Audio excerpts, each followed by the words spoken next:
point was the gun pulled out of the holster, and why was this gun pulled on two 15-year-old boys?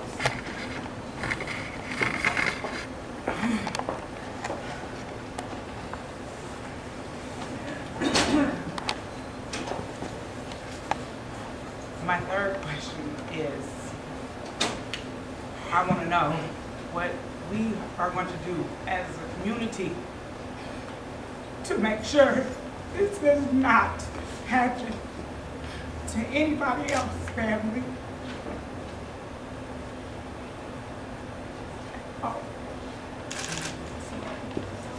So we have a couple other people. Mr. Terry Townsend is also here, and he's going to make a statement also. Regarding the incident, the first thing is City Hall needs to apologize for not notifying the guardian and the family until way after, as she said, until this has happened. It's like getting notice from the newspaper that you can terminate. Can you all hear me? No. Let me try it again. The first thing that needs to happen is that City Hall needs to apologize for not notifying the family. That's like getting a notification on television that you've been terminated from your job. It is insensitive, it is rude, it does not take in, it is not respectful of the family. Secondly, they went into the house and destroyed the house. In my mind, that is a witch hunt. And we want to know why. If there was any burglary or any crime that occurred here, it was not the kids. And the kids are not the issue. It is the behavior of the police that is the issue. And we want answers now. I'm asking that this community come together, and the first thing we do is contact the Justice Department, because I'm not very confident that we're going to get answers that we're requesting. So justice should be here. These are the kind of things that no family should have to endure. That your loved one has been murdered and you don't have answers why. Lastly, we cannot wait for other people to do for us. We're going to have to take this bull by the hand and deal with it. I didn't speak about some other incidents. I didn't go to Rockford. But this stinks. It really stinks. We have a couple other people. Ms. Williams, is there anything else you want to share? Sheila Williams. And this is getting family very hard.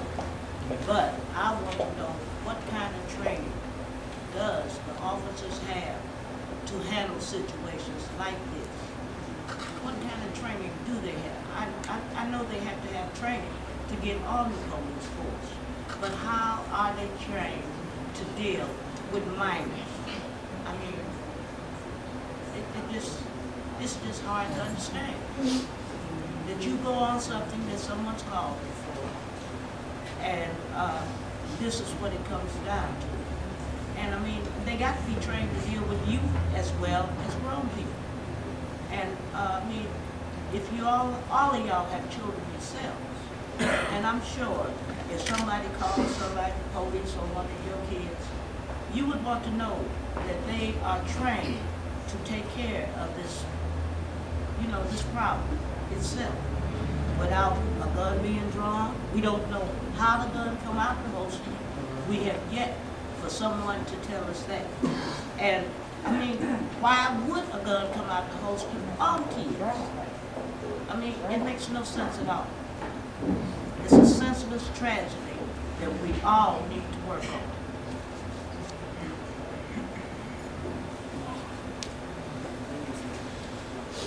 We also have the owner or the resident who lived at the home where this all took place, and she has a few words she would like to share.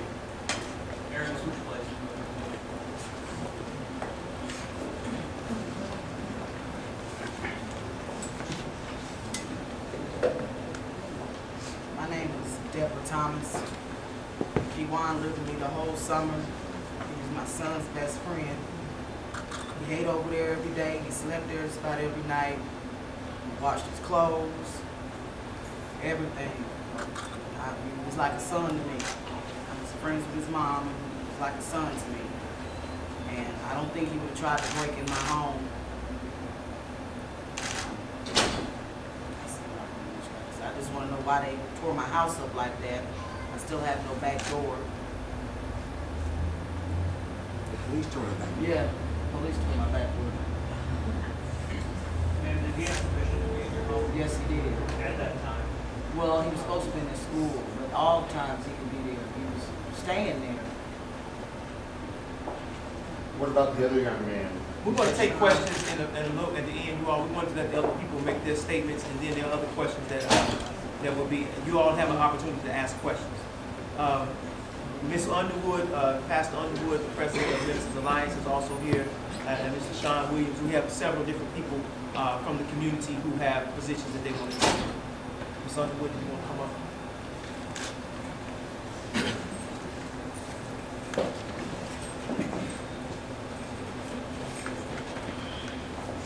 I'm Reverend Dr. Evelyn Underwood. Yes, I am president of the Ministerial Alliance of Champaign, Urbana, and vicinity. I'm here today with my Bible. Yes, I'm going to do what I can as a community person, as president of the Ministerial Alliance.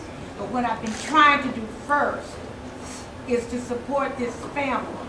I'm a mother, a grandmother, and a great-grandmother. And I just cannot understand the things that have gone on and why this family was not able to see their child. I understand the mom died of ovarian cancer, cancer, and the sister is the guardian. This is the grandmother. And they weren't able to go in and identify. I'm told that the child was identified by a picture from the school. And at this time, this is all I have to say. Hey, Dr. Underwood, you know,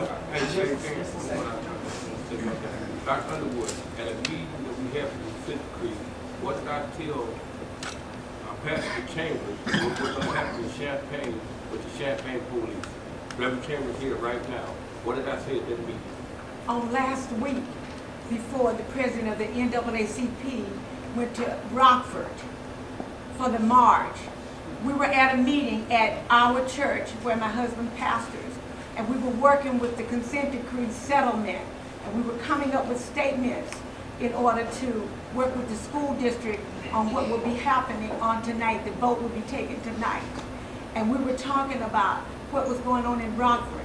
And Brother E. Martell Miller said, we better look inward what's going on in Champaign and what's been happening with the police pulling guns on our children. Something is going to happen here unless we do something about it. Am I paraphrasing you correctly, Mr. Yes. Martell? Yes. Okay. And Reverend President of the NAACP, I don't see He's here.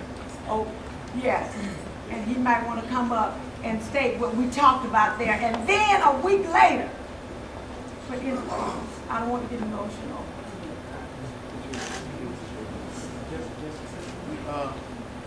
I wanted to lead into the next segment really quickly, is that we all understand and we all here primarily in support of this family and this tragedy that has taken place, and here to do something about it.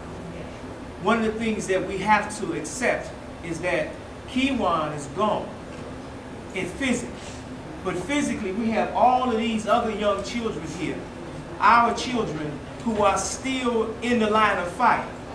We have a young man who is still being held captive at the juvenile detention center and being allegedly charged with, or allegedly breaking and entering into a home that Ms. Thomas or Deborah just said he was not breaking into. From her understanding, he was always welcome and it was her home.